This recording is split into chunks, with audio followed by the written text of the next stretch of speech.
Very good day to all of my students.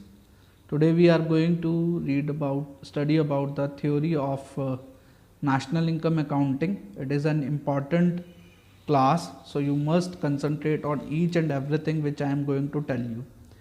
First of all, we should know about domestic territory. What is domestic territory?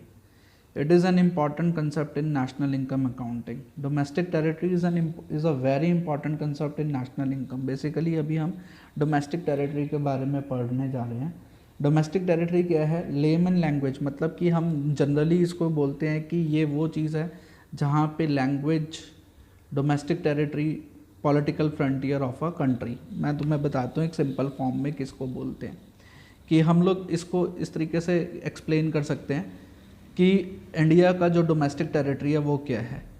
हमने हर किसी ने India का map देखा हुआ है, तो जितना भी उसका जोग्राफिकल एरिया है, मतलब जितना भी हमें मैप में दिखाई देता है, वो सब डोमेस्टिक टेरिटरी है. विद इट हमारा जो उसके ऊपर, मतलब इंडिया के लैंड के ऊपर जितना भी एयर स्पेस है वो भी हमारी डोमेस्टिक टेरिटरी है. ऐसे ही इंडिया का जो हमारा दो पोर्शन है ना, इधर अंडमान एंड निकोबार और लक्षद्वीप आइलैंड, तो उसके बीच का जितना भी समुद्री इलाका है, सी सरफेस है, वो भी हमारा पूरा का पूरा डोमेस्टिक टेरिटरी में आता है. So domestic territory means the land area, the air space and the water space of a country is called the domestic territory. ये डोमेस्टिक टेरिटरी के अंतर्गत आता है. ठीक है. अब in addition to political frontier, इसके अलावा हम लोग किसको कह सकते हैं? Ships and aircrafts owned and operated by normal resident between two or more countries. जैसे हमारे जो शिप हैं और एयरक्राफ्ट जितने भी हैं वो एक से दूसरी कंट्रीज़ के अंदर आते जाते हैं, तो वो हमारी डोमेस्टिक टेरिटरी में है. जैसे planes operated by Air India between Russia and Japan are the part of domestic territory of India. ऐसे ही operated by Singapore Airways between India and Japan are part of territory of Singapore. मतलब जो हमारे हैं वो अगर किसी भी देश में जाते हैं तो इसका मतलब ये नहीं है कि उस देश का हो गया वो एरोप्लेन है, तो वो हमारे ही. ऐसी फिशिंग वेसल मतलब मछली पकड़ने की जितनी भी बोट्स हैं उसको फिशिंग वेसल्स बोलते हैं. Oil and natural gas rigs, floating platform operated by residents of a country in the international water where they have exclusive right of operation. अभी मैंने तुम्हें बताया ना कि समुद्री इलाका भी हमारा है, लेकिन कुछ इंटरनेशनल बाउंड्रीज होती हैं. जैसे हम यहाँ से इंडिया से चाइना जा रहे हैं, तो चाइना का जो वाटर वे है वो इंटरनेशनल टेरिटरी में है, बट हमारे को वहाँ पर जाने की इजाज़त मिलती है. जैसे यहाँ पे लिखा भी हुआ है ना, fishing boats operated by Indian fisherman in international waters of Indian ocean, वो डोमेस्टिक टेरिटरी के अंदर ही आएगा. एम्बेसीज, ये मोस्ट इम्पॉर्टेंट पार्ट है. इस वाले पार्ट को, ये पार्ट नंबर 3 जो हाईलाइट हो रहा है ना, इसको ध्यान से देखो, ये बहुत बहुत इंपॉर्टेंट है. इसके बेसिस पे बहुत सारे क्वेश्चंस आते हैं. जितनी भी एम्बेसीज हैं, कॉन्सुलेट्स हैं, military establishment of a country located abroad. हमारे कुछ एम्बेसीज होते हैं ना, जैसे Indian embassy in America, Indian embassy in Russia, consulates, हमारे कुछ मिलिट्री इस्टेब्लिशमेंट है, वो सब डोमेस्टिक टेरिटरी आती है इंडिया के लिए. ठीक है.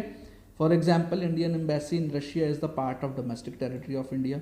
कॉन्सुलेट इज़ एन ऑफिस और बिल्डिंग बाय कॉन्स्यूल, मतलब कि हमारा कॉन्सुलेट होता है, जैसे हम लोग कुछ लोग जो बाहर रह रहे हैं तो उनका कोई ना कोई प्रॉब्लम होगा या कोई भी दिक्कत होगी, तो वो इंडिया तो नहीं आ सकते ना, तो वो कॉन्सुलेट में जाकर अपनी प्रॉब्लम को सॉल्व करा सकते हैं. अब डोमेस्टिक टेरिटरी में क्या क्या नहीं होता. अगर embassies, consulate and military establishment of foreign country, India के अंदर रशिया की है तो वो रशिया की डोमेस्टिक टेरिटरी है ना कि हमारी. ऐसे ही उनका कॉन्सुलेट रशिया का यहाँ पर है तो वो उनका डोमेस्टिक टेरिटरी है ना कि हमारा. ठीक है. ऐसे Japanese embassy in India is a part of domestic territory of Japan, not of India. International organisation जैसे यूएनओ या डब्ल्यूएचओ, दिल्ली में डब्ल्यूएचओ का ऑफिस है, तो वो जोग्राफिकल बाउंड्री के अंदर आता है of a country, within the geographical boundaries of a country, लेकिन वो हमारा पार्ट नहीं है. According to United Nations economic theory of domestic territory is the geographical administered by a government which person goods and capital circulate freely. United Nation क्या कहता है कि एक ऐसी जगह जहाँ पर सरकार के द्वारा कंट्रोल किया जाता है किसी व्यक्ति को, उसके अंदर जितने भी सामानों का लेन देन है, जहाँ से ईजिली फ्रीली उसको मूवमेंट मिल सके, वो उसका डोमेस्टिक टेरिटरी है। जैसे इंडिया में अगर हम कोई चीज़ प्रोडक्ट को प्रोड्यूस कर रहे हैं, सो it is produced with in the domestic territory of a country. ठीक है। इसके बाद हमने ये जो क्वेश्चन अब आ रहे हैं इसको ध्यान से देखना है। Treatment of different items in domestic income. Domestic income में क्या क्या चीज़ें हम ले सकते हैं। हमने सिर्फ लेना है factor income, not transfer income. और all production unit whether residents और नॉन रेसिडेंट, चाहे वो एनआरआई ने किया हो यहाँ पे production, it is also the called of domestic territory. ठीक है। As a result of productive services contribution to the flow of goods and services in the current year. जैसे कोई भी व्यक्ति यहाँ पर कुछ भी बनाता है, सपोज यहाँ पे HP ने 50 लैपटॉप्स बनाए, या हम ये कहते हैं एक फॉरेन कंपनी है सपोज BMW में 100 गाड़ियों का इंडिया में प्रोडक्शन किया। तो BMW तो यहाँ की नहीं है, वो जर्मन बेस्ड है, लेकिन उसने यहाँ पर प्रोडक्शन किया है, तो इसका मतलब ये है कि वो हमारी ही डोमेस्टिक टेरिटरी का पार्ट माना जाएगा, because it is produced in the domestic territory of India. Such as अगर HP अपने 50 लैपटॉप्स को प्रोड्यूस करता है तो वो यहाँ का ही पार्ट माना जाएगा, ना कि कहीं और का। अब ये बहुत बहुत बहुत इम्पॉर्टेंट चीज़ें हैं कि क्या चीज़ें डोमेस्टिक इनकम में इंक्लूड होनी चाहिए और क्या नहीं होनी चाहिए। इससे रिलेटेड पूरा का पूरा एक असाइनमेंट है जो मैं आपको देने वाला हूँ। Profit earn by branches of foreign bank in India.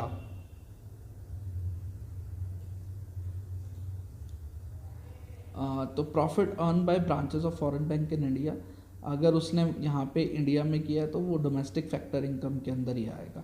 Not to be included, पहले हम इंक्लूडेड को देख लेते हैं। Profit earn bye a company which is owned by NRI, Indian company है लेकिन NRI चला रहा है, क्योंकि वो इंडिया की डोमेस्टिक टेरिटरी के अंदर है, तो yes it will be included. Compensation of employees to the resident of Japan working in Indian embassy in Japan.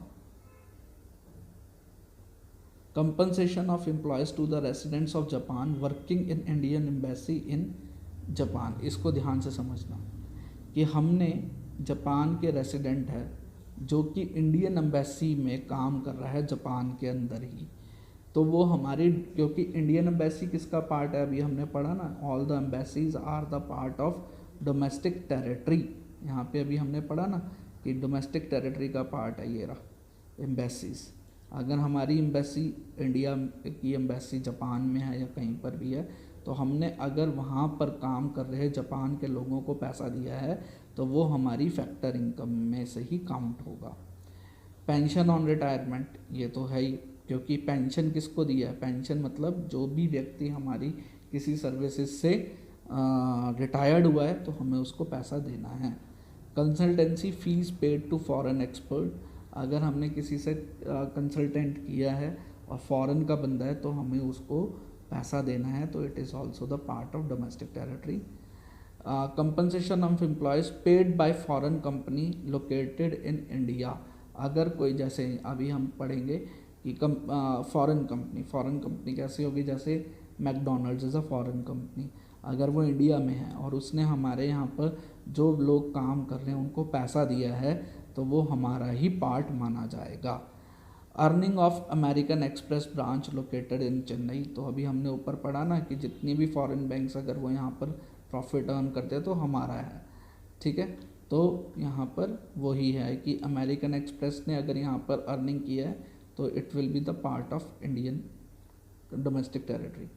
Broker commission on the sale of an old car, अगर broker ने पुरानी car बेचकर कुछ पैसा अर्न किया है तो वो भी इंडियन डोमेस्टिक टेरिटरी के अंदर ही आएगा। ठीक है। Profit earn bye a company partially owned by resident and partly owned by non residents, मतलब ये एक तरीके से पार्टनरशिप है इंडियन रेसिडेंट और NRI से, तो ये इंडिया का डोमेस्टिक टेरिटरी के अंदर ही काउंट होगा। An Indian owned aeroplane operating between Singapore and Dubai, जैसे विस्तारा एयरलाइंस है, विस्तारा टाटा की है, तो उसने इंडिया और सिंगापुर या दुबई के बीच में अपनी फ़्लाइट चालू करी, तो वो है तो इंडियन बेस्ड ना, तो इसलिए वो भी पार्ट है डोमेस्टिक इंडिया का, ठीक है, डोमेस्टिक टेरिटरी ऑफ इंडिया। इसके बाद आता है हमें क्या क्या इंक्लूड नहीं करना है। तो profit earn bye a resident of India from his company in Singapore. अब जब सिंगापुर में मेरी सपोज किसी की कंपनी सिंगापुर में है, तो उसमें सिंगापुर में उसने प्रॉफिट अर्न किया, तो वो वहाँ का पार्ट है, ना कि यहाँ का। Profit earn bye a branch of state bank of India in England, India SBI ने इंग्लैंड के अंदर पार्ट किया है, तो वो हमारा डोमेस्टिक टेरिटरी नहीं होगा क्योंकि वो वहाँ पर है। Rent received by an Indian from his building in London, तो वो लंदन की डोमेस्टिक टेरिटरी हमारी नहीं है, इस चीज़ को समझना है।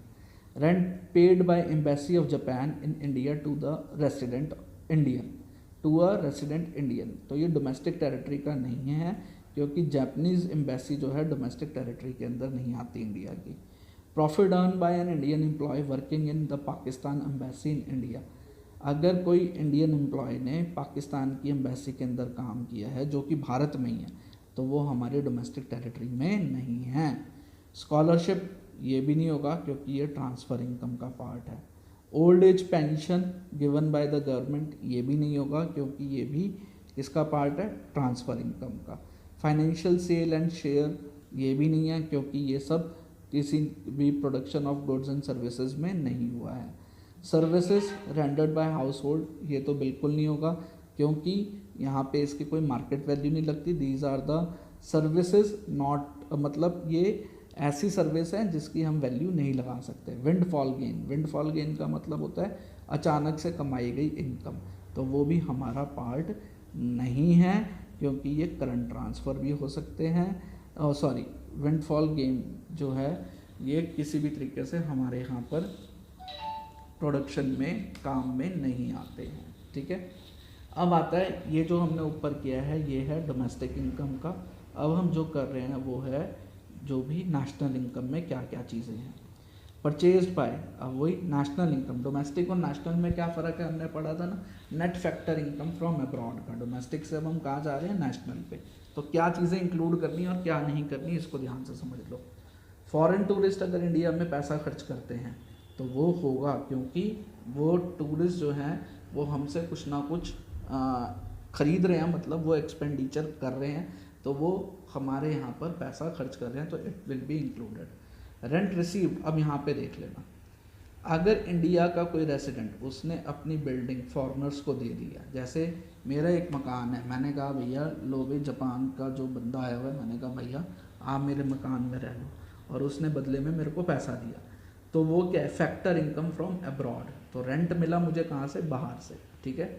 ऐसे ही रिलायंस इंडस्ट्री का जो केमिकल बिजनेस है ऑस्ट्रेलिया में, अब वो अगर यहाँ वहाँ पे प्रॉफिट अर्न कर रहा है तो वो नेशनल इनकम का पार्ट है क्योंकि वो क्या है, फैक्टर इनकम फ्रॉम अब्रॉड, लेकिन डोमेस्टिक इनकम का नहीं होगा, इसका होगा नेशनल का। Salaries received by Indian residents working in Russian embassy in India, अब एक व्यक्ति है जो रशिया की एम्बेसी में काम कर रहा है, रशिया की एम्बेसी जो कि दिल्ली में है, इंडिया में, उसने वहाँ पे काम किया और उसको वहाँ पे सैलरीज मिलती हैं, तो वो होगा बिकॉज ये फैक्टर इनकम फ्रॉम अब्रॉड है। ऐसी profit earn by an Indian bank from its branches abroad, अभी इसमें कन्फ्यूजन हो सकती है तुम्हारे को, जैसे कि अभी हमने ऊपर पढ़ा कि एक SBI है, जैसे ये रहा, state bank of India England के अंदर प्रॉफिट अर्न करता है, तो वो हमारी डोमेस्टिक इनकम का पार्ट नहीं है, लेकिन अगर हम उसको नेशनल इनकम में लेकर आएंगे तो yes it is the part of national income, not of the domestic income. इसको हमेशा ध्यान रखना कि कोई भी Indian bank, SBI, PNB, OBC, अगर वो प्रॉफिट अर्न करता है तो it's the part of national income, not of the domestic income. Dividend again वही प्रॉफिट होता है, तो प्रॉफिट अगर हमारी कोई कंपनी बाहर कमा रही है तो हम उसको लेंगे because it is the factor income from abroad. Domestic में नहीं लेना, उसमें लेना है नेशनल में। Value of interest forgone on loans provided by employer to employ, अगर किसी ने अपने एम्प्लॉयर को लोन दिया और उससे वो पैसा ले रहा है, मतलब इंटरेस्ट ले रहा है, तो वो पार्ट है। Mineral wealth of a nation, एक राष्ट्र की जितने भी मिनरल्स हैं वो पार्ट है नेशनल इनकम के, ठीक है। नेशनल वेल्थ के पार्ट है, तो इसलिए हम उसको नेशनल इनकम में इंक्लूड नहीं करेंगे। वो उसको तभी करेंगे जब वो प्रोडक्शन हो जाएगा। Earning from a part time job in McDonald by a student, तो ये तो होगा क्योंकि अर्निंग करिए ना हमने, किसी भी प्रकार का फैक्टर इनकम अर्न करना वो हमारा पार्ट होता है। वो चाहे हमने मैकडोनल्ड में रहकर काम किया हो चाहे कहीं पर भी किया हो। अब हमारा है नॉट टू बी इंक्लूडेड, जो कि हमने नहीं लेना। तो profit earn bye foreign bank in India हम नहीं लेंगे। फॉरेन बैंक येस बैंक है, ICI है, HDFC, अगर वो इंडिया में कोई भी प्रॉफिट अर्न करते हैं तो हम उसको इंक्लूड नहीं करेंगे नेशनल इनकम में, डोमेस्टिक में काउंट करेंगे। Flood help, financial help received by flood victim, never include because it is the part of transfer income. Salaries paid to Russian working in Indian embassy in Russia, salaries paid to Russian, अगर हम Russia के बंदे को Indian embassy में जो काम कर रहा है रशिया के अंदर, मतलब एक इंडियन एम्बेसी है जो रशिया में है और उसमें रशिया का ही बंदा काम कर रहा है और हमने उसको सैलरी दी है, तो वो हमारा पार्ट नहीं है because it is factor income paid to abroad है। फैक्टर इनकम फ्रॉम नहीं है, लिया नहीं है, हमने उसको दिया है, तो जो भी चीज़ दे रहे हैं वो नहीं होगा। Capital gain to Indian resident from sale of share of a foreign company, तो कैपिटल गेन नहीं लेते, शेयर से जितना भी पैसा अर्न होता है हम उसको नहीं लेते हैं। Harish works in USA and sends money to his family in India, ये भी नहीं होगा भाई मेरे घर का कोई बंदा बाहर दूसरे देश में रह रहा है और वहाँ से वो प्रॉफिट अर्न करके मतलब इनकम जनरेट करके अपने पेरेंट्स को भेजता है, तो पेरेंट्स ने तो कोई काम नहीं किया ना, काम किसने किया, हरीश ने। तो जब हरीश कोई काम कर रहा है तो वो उसके लिए तो इनकम है, लेकिन अगर वो उस पार्ट को अपने फैमिली मेम्बर्स को भेजता है तो वो ट्रांसफर इनकम है, ठीक है। Money received by relative a family in India from relative working abroad, तो वही ऊपर और नीचे वाला ये दोनों सेम है कि अगर किसी तुम्हारे रिश्तेदार ने या किसी ने तुम्हें पैसा भेजा बाहर से, तो तुमने थोड़ा ना कोई काम किया, तुम्हें तो वो गिफ्ट के तौर पे मिल रहा है, तो वो ट्रांसफ़र इनकम है, ना कि factor income. Dividend received by a foreigner from investment in share of an Indian company, तो डिविडेंड अगर हम लोग नहीं लेते हैं क्योंकि ये फैक्टर इनकम पेड अब्रॉड है, ठीक है। तो इसको पूरे को अच्छे से पढ़ो, समझो और देखो, और तभी तुम्हारे को ये क्लियर होगा। कोई भी डाउट हो तो एक बारी मेरे से पूछना ज़रूर है।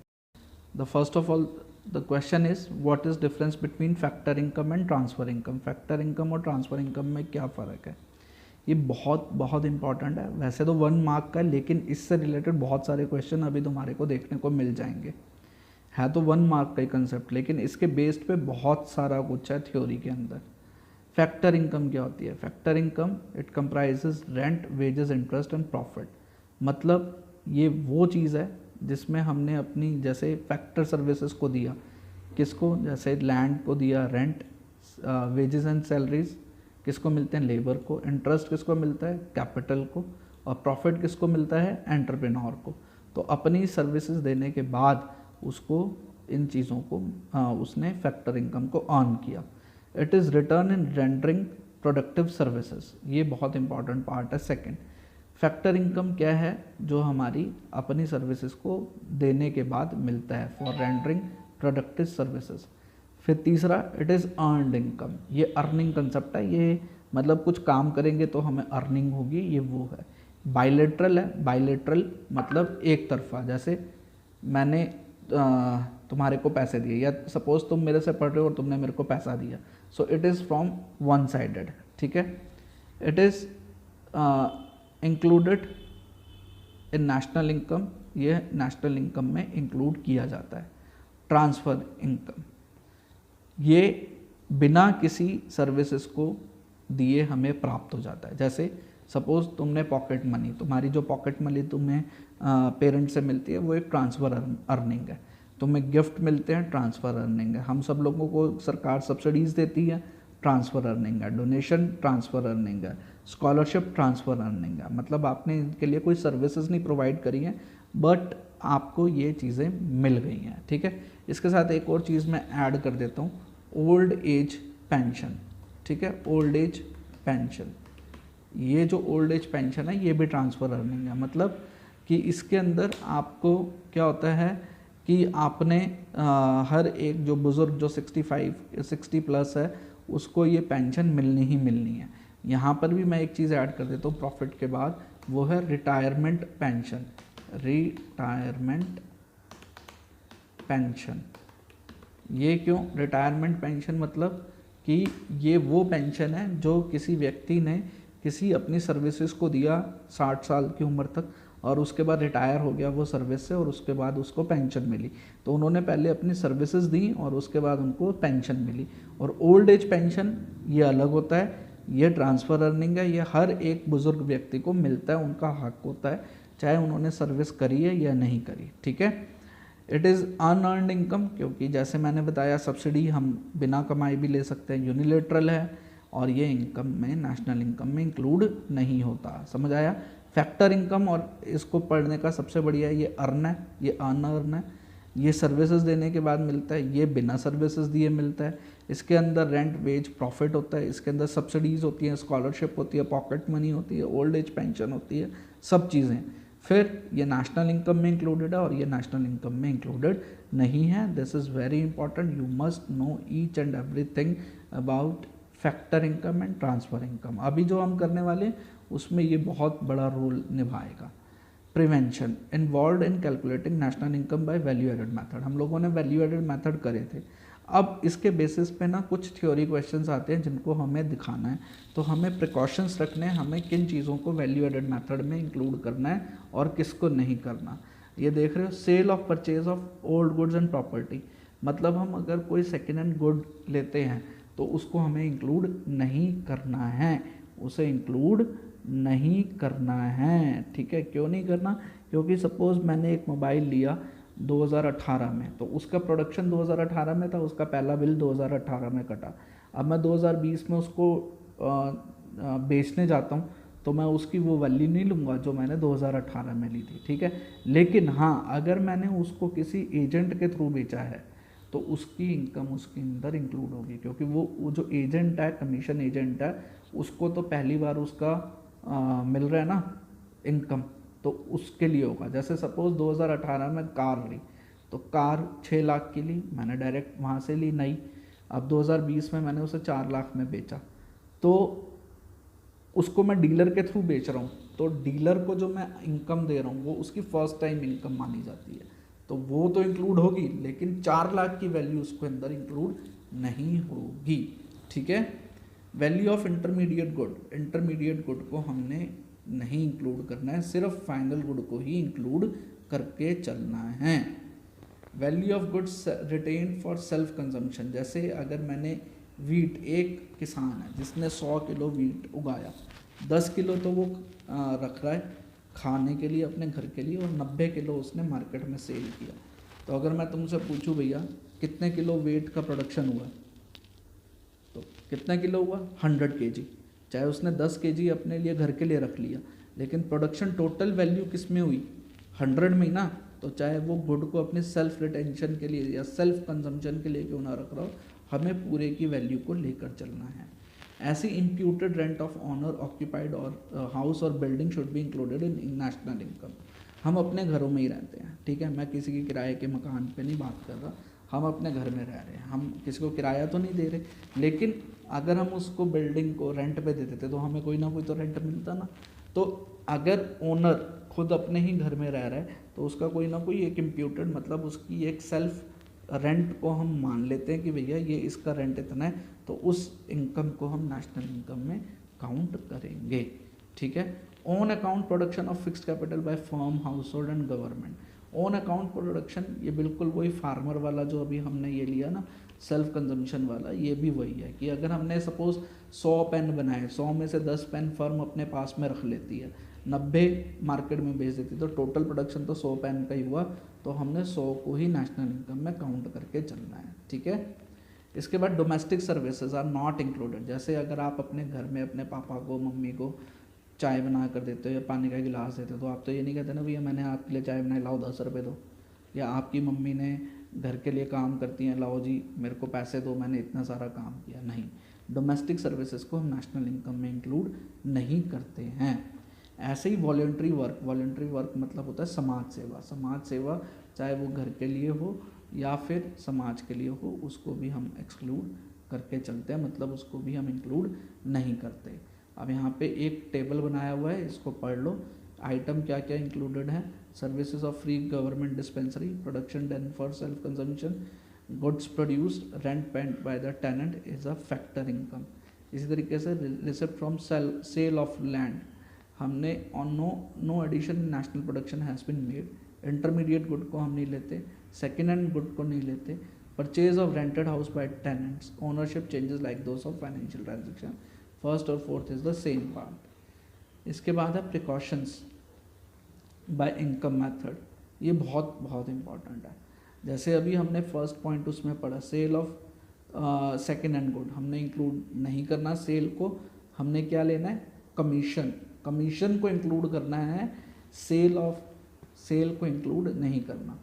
इलीगल इनकम जैसे ब्लैक मार्केटिंग, स्मगलिंग, इससे कमाई गई इनकम को भी इंक्लूड नहीं करना है।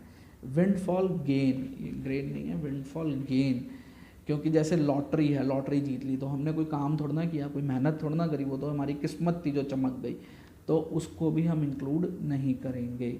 इम्प्यूटेड रेंट को हमने इंक्लूड करना है, जैसे अभी हमने ऊपर वाले मेथड में किया।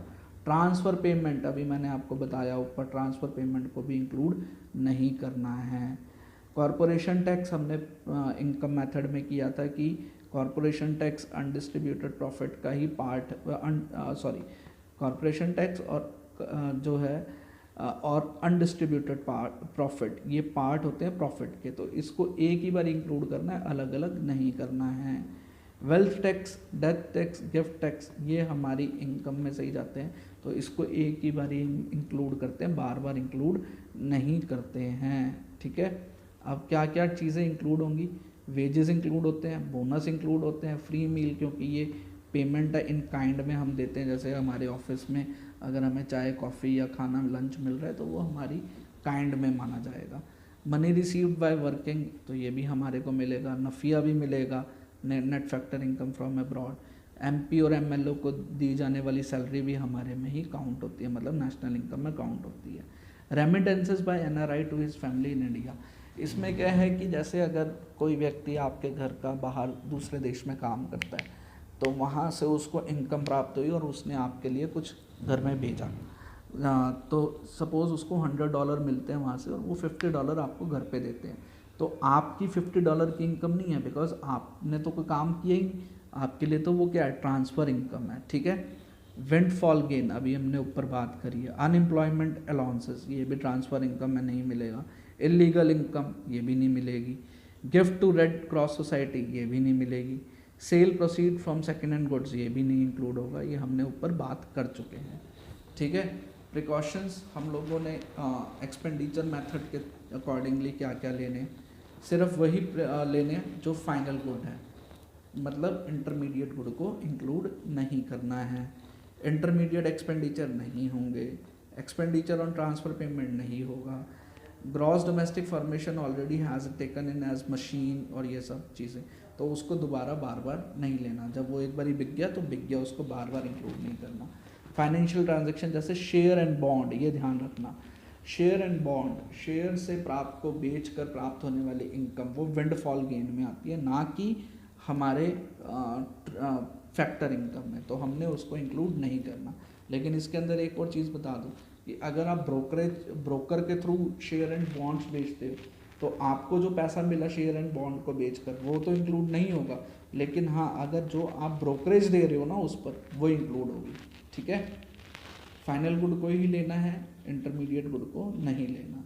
Aggregate expenditure got up various component including in itself the cost of depreciation, thus we have the concept of GDP-MP so as to retrieve the net domestic product, तो डेप्रिसिएशन को हम हटा देते हैं। अगर GDP-MP ले रहे हैं तो ग्रॉस डोमेस्टिक प्रोडक्ट में डेप्रिसिएशन ऐड करेंगे, तो इसका मतलब वो ऐड होता है, इंक्लूडेड होता है, लेकिन नेट पे नहीं होता, ये हम पहले भी कर चुके हैं।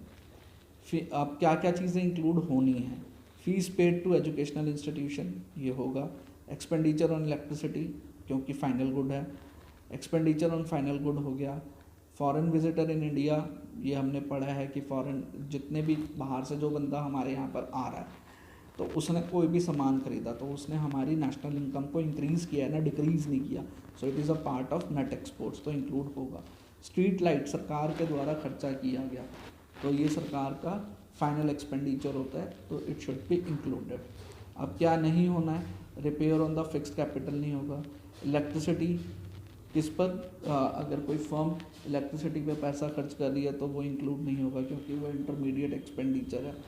Transfer payment like scholarship include नहीं होना है। ओल्ड हाउस पर नहीं होना है। Incurred by the way of grant, grant जो भी हम दे रहे हैं, ग्रांट क्या होते हैं, गिफ्ट होते हैं, तो ये भी नहीं देना, ये they are the part of transfer income. ठीक है, तो होप आपको ये समझ आ गया होगा।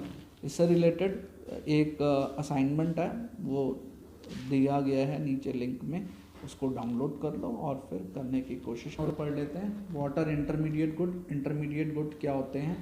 Intermediate goods are those goods which are used as raw material or input for production of other commodities. जैसे स्टील शीट्स हैं, ऑटोमोबाइल को बनाने के लिए यूज़ किया गया।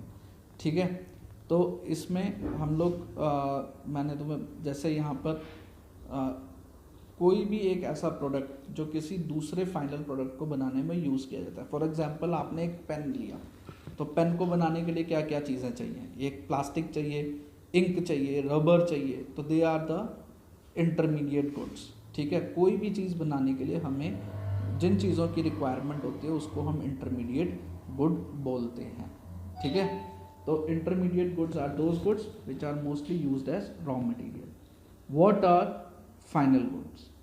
Final goods are those goods which are used for final consumption और investment, जो भी हमें फाइनल यूज़ या फाइनल इन्वेस्टमेंट के लिए चाहिए होते हैं। ठीक है, अभी हम एक एग्जांपल के ज़रिए इसको देख लेते हैं। तो इंटरमीडिएट गुड्स क्या हैं, हमने उसको एंड यूज़ के हिसाब से डिवाइड किया है। जैसे एग्जांपल, वेजिटेबल एक इंटरमीडिएट गुड है अगर वो रेस्टोरेंट के द्वारा परचेज़ किया गया, लेकिन हाँ अगर कंज्यूमर उसको डायरेक्टली कंज्यूम करने के लिए लेता है तो वो फाइनल गुड है। सपोज़ उसने आलू लिए, एक बंदे ने आलू लिए, वेजिटेबल है पोटैटो, तो उसको उसने आलू की सब्ज़ी बनाकर अगर अपने रेस्टोरेंट में बेच रहा है तो वो उसके लिए इंटरमीडिएट है क्योंकि वो उससे पैसा अर्न कर रहा है। लेकिन अगर वही आलू एक कंज्यूमर खुद खाने के लिए ले रहा है तो उसका फाइनल गुड है। सेम मिल्क है, अगर मिल्क एक टी स्टॉल ओनर ने लिया, चाय बनाने वाले किसी व्यक्ति ने लिया, तो वो चाय बनाकर उसको बेचेगा तो उसके लिए मिल्क जो है उसका इंटरमीडिएट गुड है क्योंकि वो उसका पैसा ले रहा है मार्केट से। लेकिन अगर वही मिल्क अगर कोई व्यक्ति अपने घर पर डायरेक्ट यूज़ करता है, मैंने अपने घर पर डायरेक्टली यूज़ किया, उसको सेल नहीं किया, तो वो मेरे लिए फाइनल गुड है।